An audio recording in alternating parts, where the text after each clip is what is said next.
Hi everybody, thanks very much for joining me. Angie.cameron here from Direction, mindfulness facilitator, counsellor, psychotherapist and trainer. I'm just going to spend a few minutes, and I mean literally 4 or 5 minutes, talking about anxiety. I know some of you might think, what on earth is she doing in the pool, or it's not professional and I'm doing a live video. But I've been working since 7 o'clock this morning. I did half an hour of mindfulness practice. And I got up and I can really focus and be productive in the mornings. So I worked for about an hour and a half, then I played about an hour's tennis, and I've come for a swim at the outdoor pool at New Haven in Edinburgh at David Lloyd's. So I was going to talk to you about anxiety, and if you don't get anxious at all in your life, then you can just log off now. But as human beings, we all get anxious. And we get anxious about the different things in life, whether it be our workplace list that we've got, our home life list, family, kids, getting kids out to school on time, being late for things, misplaced the keys, can't find them, all these kind of things, financial things, relationships. But then we can get really anxious about the bigger things: loss, death, grief, moving house, moving job, going for an interview and so on. So it's just to speak about anxiety a little bit and really invite you. A lot of people, I specialise in anxiety as a counsellor and psychotherapist and mindfulness facilitator. As a human being, we all feel anxious, and not just now and then, but actually sometimes even on a daily basis. It might be a low level anxiety, maybe 5-10%, and for some people it's maybe 80, sometimes 85-90%. So it's what to do about it. It affects our feelings, our thoughts, our physical sensations and our behaviours. But it can also be very dominant with us. It can be very overwhelming.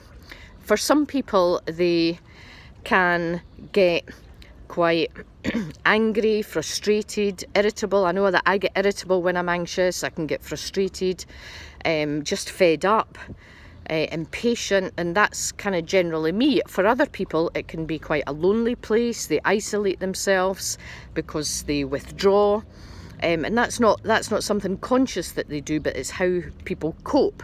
They can feel quite alone then as well. So if you know anybody, personally or professional, in the workplace that is generally a bit anxious, check in with a few times. How are you doing? And if they generally say fine, kind of tease it out a wee bit more.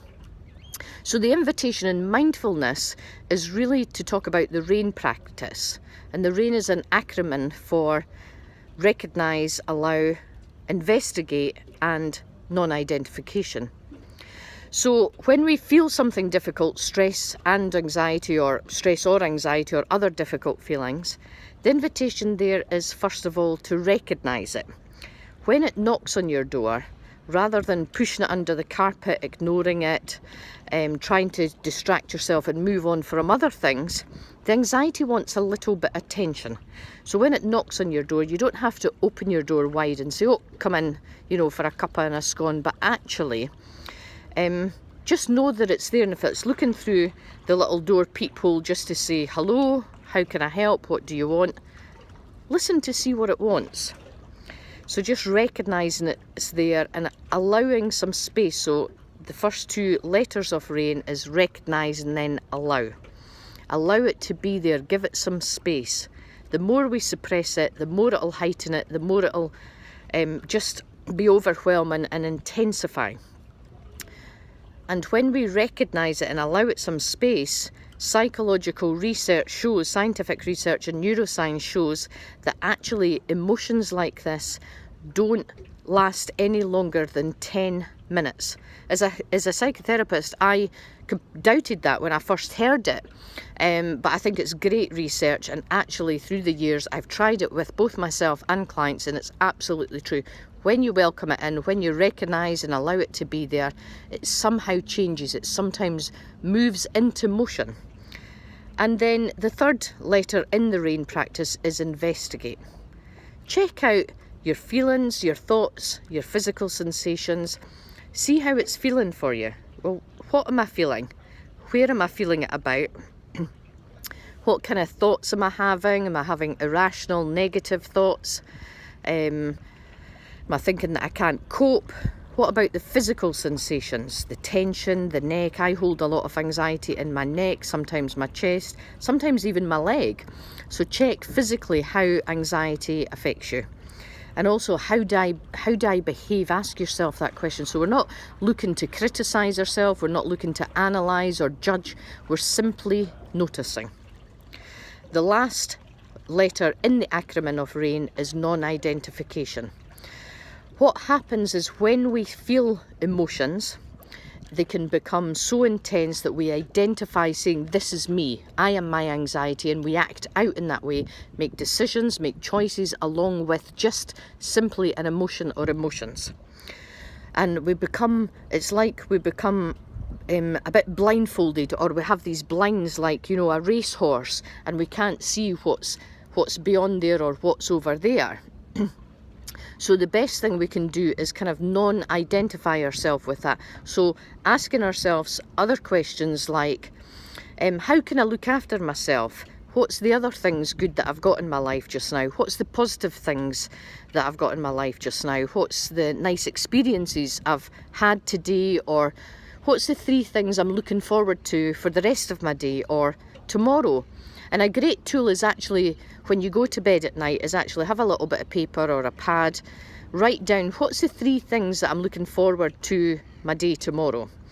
And then wake up in the morning, you see the 3 things and you look forward to, they kind of motivate us, they keep us focused, and rather than, again, the anxiety overwhelming us and taking over, we're able to shift our focus a little bit more, open the blinds a little bit more, so we can focus on the good, positive things. And I think that's the best thing we can do.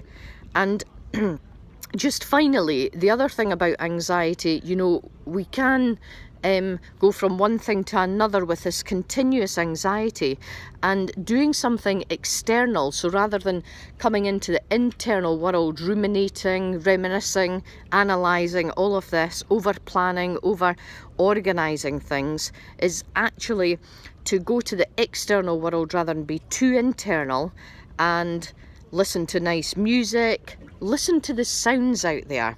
So rather than thinking, every time you notice you're thinking, come to the sounds that you're hearing, whether it's the cars, whether it's your colleagues, whether it's your kids at home, whether you're in the supermarket, just whatever that is. So meet the external world. And you can do that also through the senses, whether it's smell, touch, taste. When you're having your lunch, have your lunch. You don't have to read a book or be on your phone or be at your computer or do other things. Just sit and taste what's in front of you and just experience what you're experiencing there and now, there and then. So thanks very much for joining me. We have a few courses coming up just now. The Mindful Based Living course, but we've got the thing I wanted to tell you about was the 21st of July.